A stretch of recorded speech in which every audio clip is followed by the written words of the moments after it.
Twitter shared a trove of internal documents with Matt Taibbi of Substack.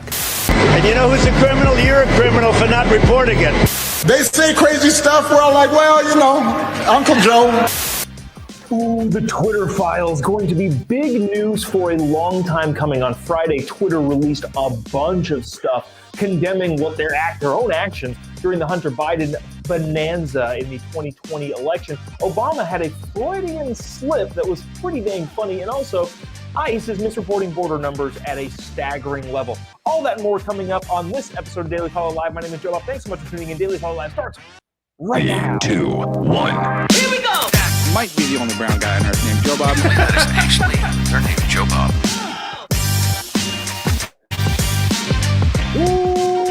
Live from the conference room at Great Plains Media in Bloomington, Illinois. Thanks so much for tuning in. My name is Jobob. This is Daily Caller Live. Thanks so much for tuning in this morning. On today, it is December 5th, the year of our Lord 2022. As you can tell, I am in Bloomington, Illinois. Going to give a speech later tonight at Illinois State University in Bloomington Normal. But doing the show remote, which is kind of interesting. I do apologize. We were planning on getting to this Friday, and just as things worked out, it didn't end up happening. I was at Mar-a-Lago over the weekend with good old Mr. Donald Trump and Turning Point USA. Had a great weekend there, and just traveling on the road, doing a lot of stuff. We got some exciting announcements coming up with what I'm doing over the next couple days that we'll get to. But aside from all of that, I know that's super exciting, kind of. But this is unbelievable in terms of exciting and important and all of those things.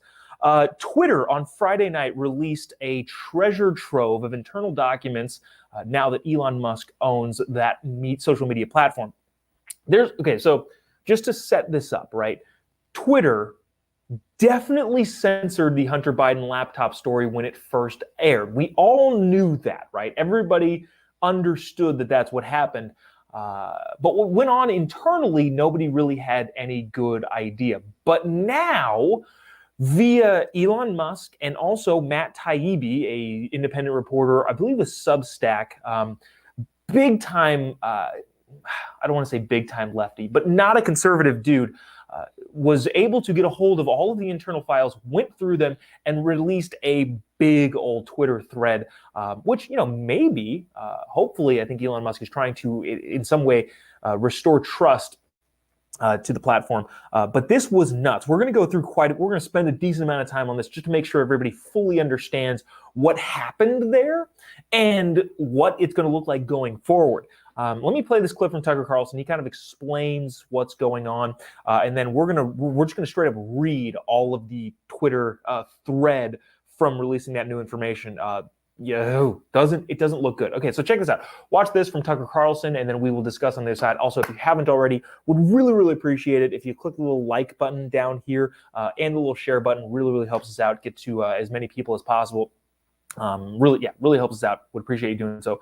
Check this out. Tucker kind of sets it up, and then we'll get into the nitty gritty, the details after this. Watch this. To call Biden a criminal. Why? I'm sorry. This is President Trump. Tucker will set this up after. This is just but an interesting clip from Donald Trump being asked at the time. All right, so check that out. Watch this. To call Biden a criminal. Why is that? He is a criminal. He's a criminal. He got caught. Read his laptop. And you know who's a criminal? You're a criminal for not reporting it. You are a criminal for not reporting it. Let me tell you something. Joe Biden is a criminal, and he's been a criminal for a long time. And you're a criminal in the media for not reporting it. Good luck, everybody. Have a good time. So that's at the time when the media wasn't reporting the Hunter Biden story and Twitter locked people out. I think it's like 80% of Americans think that the election could have been swayed had that story been properly reported by news outlets doing their job. Donald Trump, they're saying you're a criminal for not reporting it, and it's hard to disagree with him on that stance. At the very end, though, I think I just find it hilarious. He says, you're a criminal, you should have reported it. All right, everybody have a great day. Good luck. And he gets on to his plane and goes away.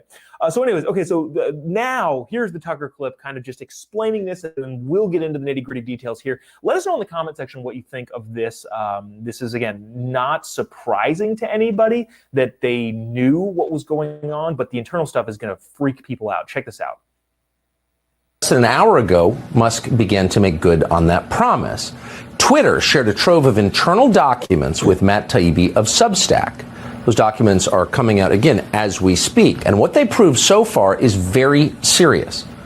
Those documents show a systemic violation of the First Amendment, the largest example of that in modern history.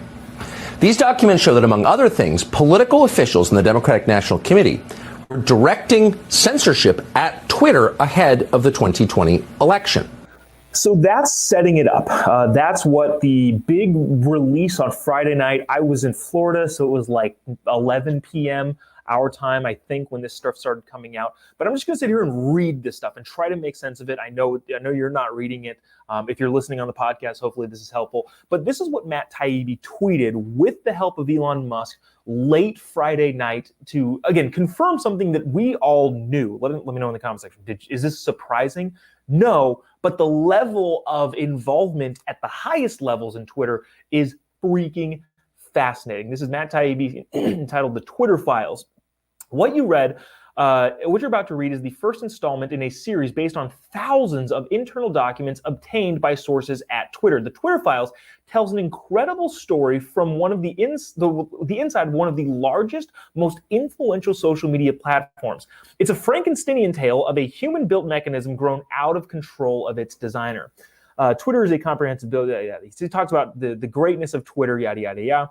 As it progressed, however, the company was slowly forced to add barriers. Some of the first tools for controlling speech were designed to combat the likes of spam and financial fraudsters. Okay, fine, right? Running a platform is difficult because you do have to keep things like spam, fraudsters, also like child porn, off the site. You don't want that stuff on your platform. So there needs to be some mechanics that are in place to do that. Slowly over time, however, Matt Taibbi continues, staff and executives began to find more and more uses for these tools. Outsiders began petitioning the company to manipulate speech as well, first a little, then more often and more consistently. By 2020, requests from connected actors to delete tweets were routine. This is, again, internal Twitter filings. One executive would write to another, more to review from the Biden team that we probably handled. And you don't have a picture of this, but it's basically a bunch of tweets, links to the tweet, an email sent from one executive saying, more to review from the Biden team, thanks all. And then somebody responded back, again, internal documents from Twitter that said, handled these. What do you think that means? Celebrities and unknowns alike could be removed at the review behest of their political party. Additional reports from the DNC. So this is going back to what the actual email said. This is literally an email from a Twitter executive saying, these are additionals reported from the DNC, listing real James Woods and some other people going there. I grabbed these under the first, they deter safety, yada, yada, yada, yada. Bottom line is, it is definitive now that the DNC and the Biden administration was sending Twitter executives various tweets that they would like to be censored. Now, he does make this kind of interesting here. He says both parties had access to these tools because, of course, you probably want people at a higher level to be able to communicate with Twitter on some sort of level, saying, hey, this is happening. We'd like to make sure that this is all cleared up. So he says that both parties had access to these tools. For instance, in 2020, requests came from both the Trump White House and the Biden campaign, and they were received and honored. However, this system wasn't valid. This is, again, Matt Taibbi reporting on the Twitter Files, the big release that happened on Friday. It was based on contacts because Twitter was and is overwhelmingly staffed by people of one political orientation. There were more channels and more ways to complain open to the left, Democrats, than the right. And then he shows a screenshot of all of the political donations made by party. So check this out. This is actually kind of really freaking interesting. In the 2020 cycle, there was $968,000 donated in total from Twitter employees. Of that $968,000, $909,000 or 98.4% was donated to Democrats by Twitter employees. 14,000 was donated to Republicans, a whopping 1.5% of overall donations made up. So bottom line here is the overwhelming majority of Twitter staff were Democrats. And then that continued to go, oh, wow. In the 2020 election, it was 99.7% donated to Dems of all the people that donated politically. Matt Taibbi continues, the resulting slant in content moderation decisions is visible in these documents you're about to read. However, there's also assumptions that multiple current and former high-level executives were okay with all of it and being involved in here. He goes on to talk a little bit more about this, but now we get to the Hunter Biden stuff. On October 14th, 2020, the New York Post published the Biden secret emails, an expose based on the contents of the Hunter Biden abandoned laptop. Twitter took extraordinary steps to suppress this story by removing links and posting warnings that it may be unsafe. They even blocked its transition via direct message, a tool usually reserved for extreme cases like child porn. So they have these mechanics in Turning Point. They have these, in Turning Point, in Twitter that allow them to stop, because we're being honest here. Obviously, we don't want child porn circulating through Twitter. And so they have the mechanics to stop that, especially via direct messaging. But apparently, during the 2020 election, as stated in this thing, that Twitter decided to use the same mechanics that they have to stop child porn to stop the Hunter Biden laptop story, which was clearly happening in its entirety. I'm seeing some comments here, and they're kind of interesting. Some people are saying boycott Twitter. Elon Musk buying this platform is the whole reason why we have this sort of thing. He's trying to make it clear that Twitter is not this anymore. I understand the sentiment, but let's keep things in perspective. White House spokesman Kayleigh McEnany was locked out of her account for tweeting about the story, prompting a furious letter from the Trump campaign staffer, at least pretend to care for the next 20 days. Bottom line, not to get into like the crazy nitty gritty, but Kayleigh McEnany's account was locked out. Bottom line is Twitter tried to wipe this story off the map, and it was in a lot of ways was successful with it. Let me get down to some of the really interesting stuff, getting to you can see the confusion. Okay, so here we go. The decision was made to block this story at the highest levels of the company, but without the knowledge of the CEO, Jack Dorsey, with former head of legal policy and trust, Vijay Gad. Vijay is when Jack Dorsey did Joe Rogan's podcast, she was the attorney that was sitting there with him. She was the head of legal policy and trust at Twitter. But basically, it seemed from these emails that they kept the CEO, Jack Dorsey, out of the loop. You can see the confusion in a lengthy email exchange, which ends up including Gad and former trust and safety officer Yoel Roth. Communications official Trenton Kennedy writes, I'm struggling to understand the policy basis for marking this unsafe. So from the top down, they said the Hunter Biden laptop story is quote unquote unsafe. They used the justification in that, well, it's unsafe because we don't know if this is obtained from hacked material. That turned out to be completely not at all what they were trying to do, it would appear here. But this is interesting. I'm reading an email here from one of their communications people, Trenton Kennedy, that says, I'm struggling to understand the policy basis for marking this unsafe. And I think the best explainability argument would be for this externally would be that we're waiting to understand if the story was released from hacked materials. We'll face hard questions on this if we don't have some sort of solid reasoning for marking this link unsafe. So the bottom line here is they came up with a reason to mark it unsafe. And that reason was, well, we don't know it was from hacked materials, which is it's a tough sell. By this point, Taibbi writes, everybody knew this was effed, said one of the Informer employees. But the response was essentially to err on the side of continuing to err, says Matt Taibbi. His writing is very sarcastic-ish, but also very, very, I don't know, intelligent. I can go through reading more of these emails.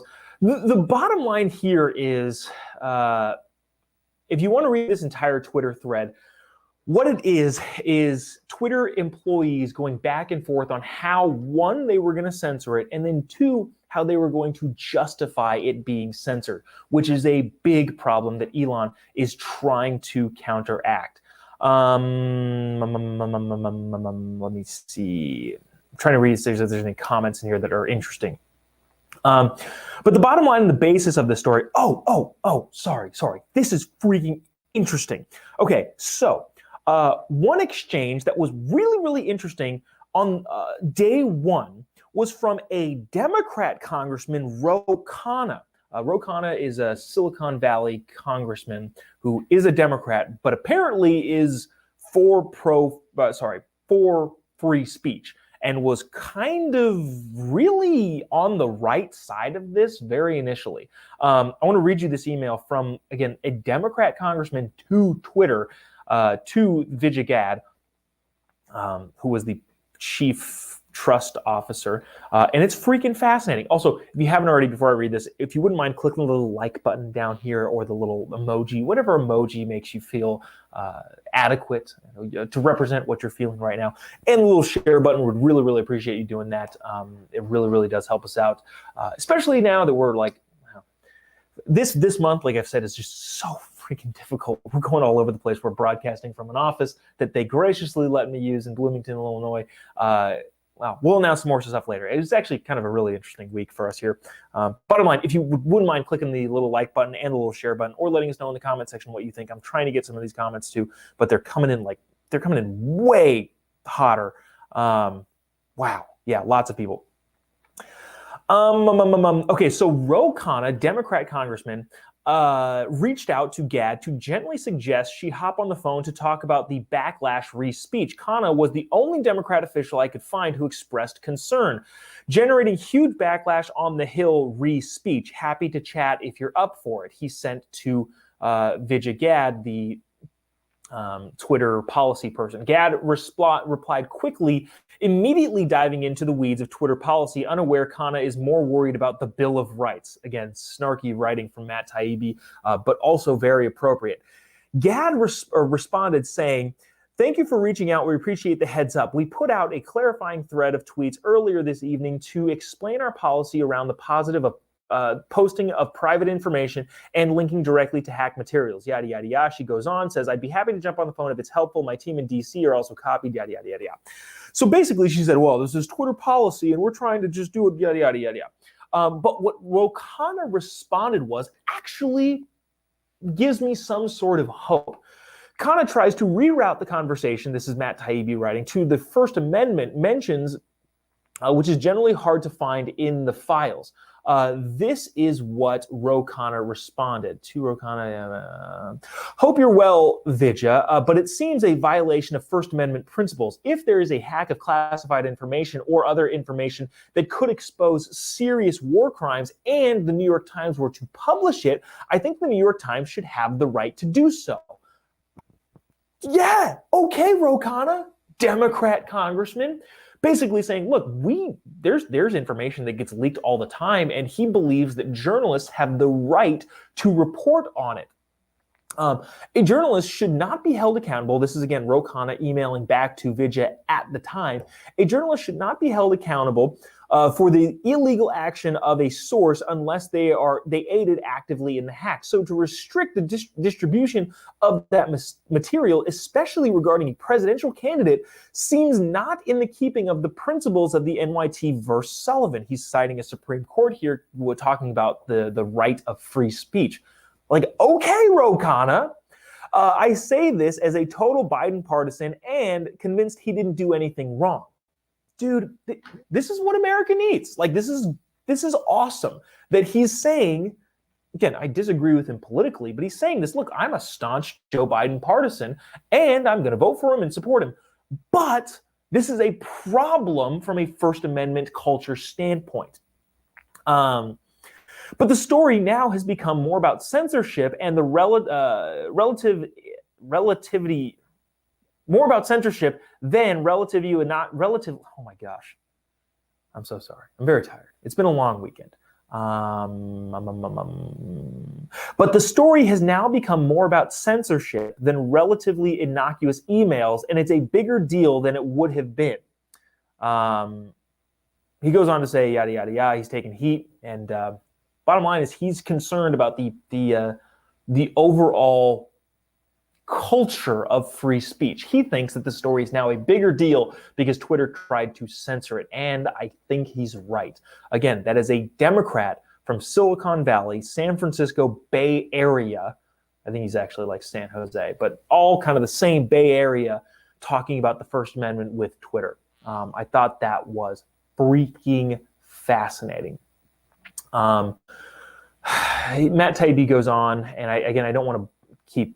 Yeah, we've been at this for 20 minutes, and I think this is super important, but I also don't want to bore everybody and leave you in the dust here.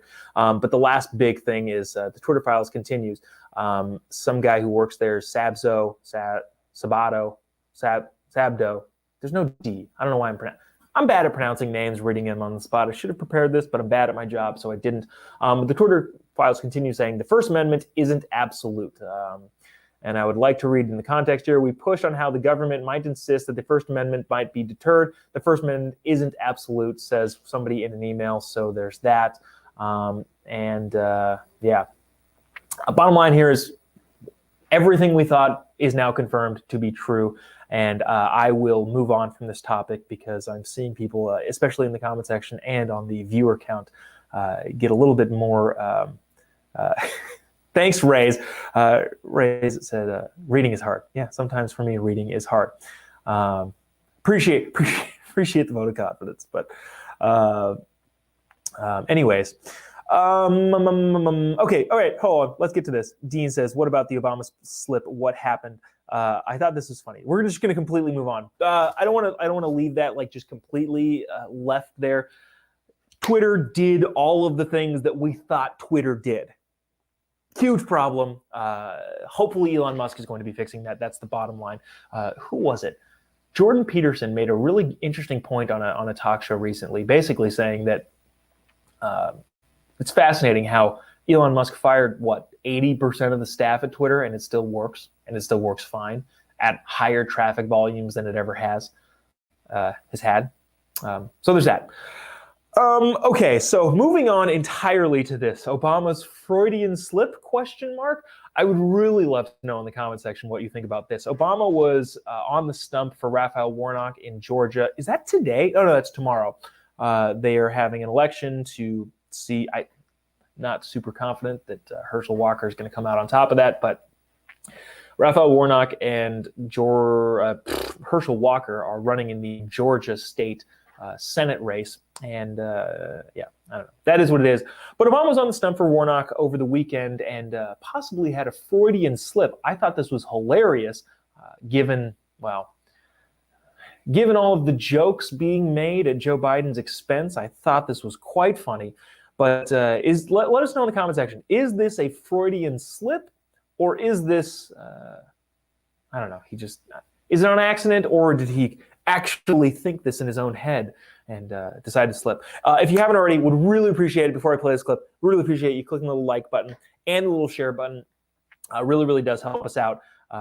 Really does appreciate it, especially when we're on the road and traveling and doing this stuff. Especially if you're watching on Facebook. Facebook is instrumental in this. So yeah, just click the little like button and especially the little share button. Let us know in the comment section what you think about this clip from Obama. I'll stop talking. Check this out. We all know some folks in our lives who we don't wish them ill will. They say crazy stuff. We're all like, well, Uncle Joe, you know what happened to him. It's okay.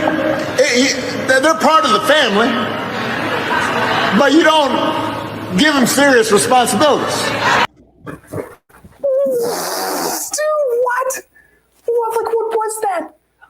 Did he do that on purpose? Is he setting up the exit from the White House of Joe Biden? Is that what's happening? I don't actually know, by the way.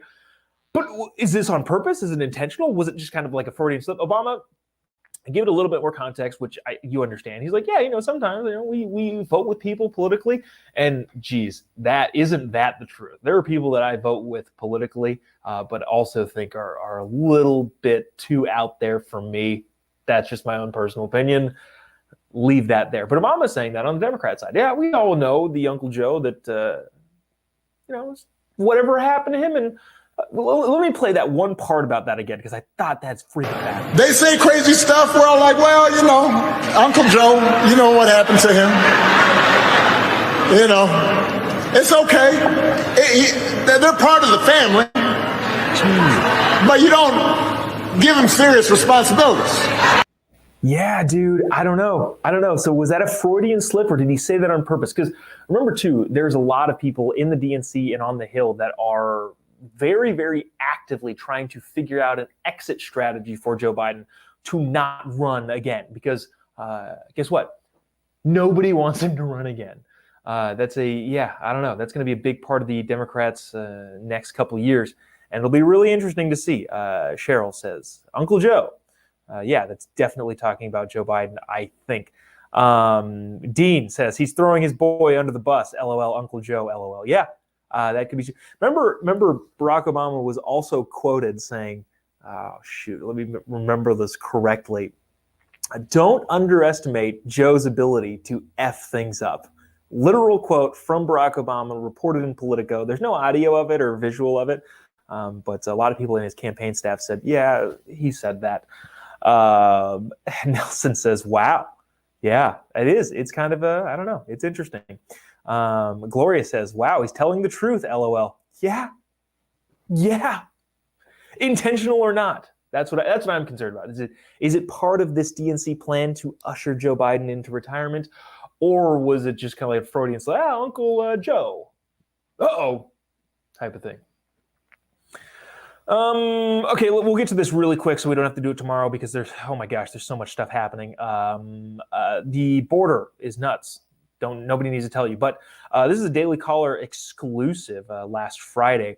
Immigration and Customs Law Enforcement, I know this is a hard transition, is underreporting numbers of illegal aliens released into the country without any tracking technology by more than 18,000%.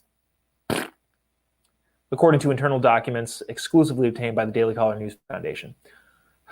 Okay, is this shocking to anybody? The ICE, the Immigration and Customs Enforcement are underreporting the number of illegal aliens released into the country without any tracking by 18,000%. Good on you, Daily Caller News Foundation, for getting those documents.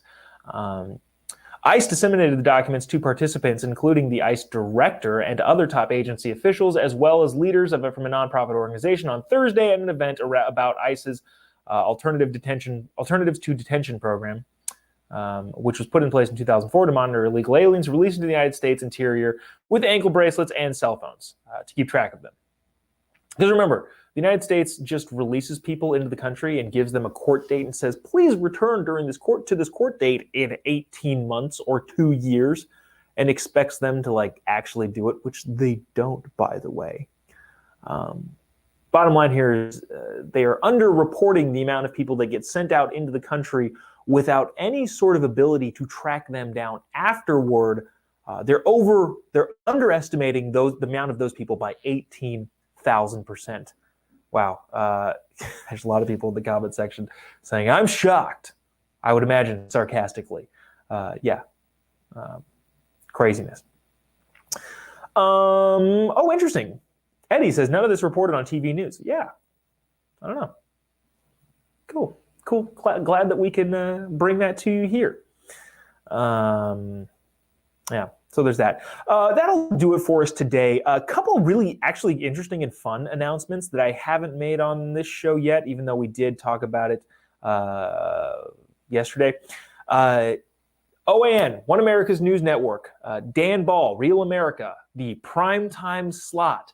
I am going to be guest hosting for Dan as he goes under the knife and has a procedure done Tomorrow, what's day? Monday. Today's Monday. Oh my gosh. This week, I'll tell you about this weekend. But I'm going to be hosting OAN's Primetime Real America show Tuesday through Friday. So if you get OAN, if you want to get OAN, you should contact your cable provider because they've been canceled hard, which is not cool. But I will be hosting the Primetime OAN show, filling in for Dan Ball, Real America, Tuesday night through Friday night. That airs 5 p.m. Pacific, 8 p.m. Eastern time. Again, it's the prime time slot. I'm super, super grateful to the Herrings and all the people over at OAN who are willing to let me step in and fill in for their biggest flagship show. Really appreciate them trusting me to do that, and really excited for the opportunity. We're going to have a great time over on OAN tomorrow, Tuesday through Friday, hosting again for Dan Ball on Real America. If you get OAN, check it out. If you want to see some clips, go check out Rumble. And you can watch, clips from the show there. So really excited for that. Let's see, this weekend, maybe I'll talk more about this weekend tomorrow, but I was at Mar-a-Lago with Big Daddy T. Gave a little bit of remarks for Turning Point USA's 10th anniversary. That was an awesome event and had a really, really great time there. If you've never, if you've never been to Mar-a-Lago, you should go, but that's very difficult to do. I really, really appreciate Turning Point allowing me to be a part of that. That was crazy awesome. This week has been nuts, right? I was in New Mexico with Charlie Kirk at a rally on Wednesday, then Friday had to fly to Mar-a-Lago, do the whole weekend there, came to Chicago, outskirts of the greater Chicago area, to Bloomington, giving a speech tonight at Illinois State University. If you're in this area and you want more details on that, send me a message on Instagram. I'll direct you in the right way. And then tomorrow, hopping on a flight first thing in the morning to San Diego to go, again, fill in for Dan Ball on OAN. So wild last couple weeks. Really excited that I get to be doing all this stuff. Really, really appreciate all of you for tuning in and watching and allowing me to continue filling your ear holes with fun information. And then, America Fest is just right around the corner. If you haven't gotten tickets to that, it's the biggest freedom-loving event. I was going to say in America, but I also think it's on the planet. I don't think there is a bigger freedom fest in the world than America Fest coming up in Phoenix, Arizona in just a couple weeks. So it's gonna be a wild ride. Also, like I've mentioned here before, this show gets spotty around this time of year of whether or not we're actually on, just because of all the things happening. We will try to be on tomorrow. We will definitely be on Wednesday morning through the rest of this week as I'm in San Diego filling in for Dan. And gonna be really, really fun. And also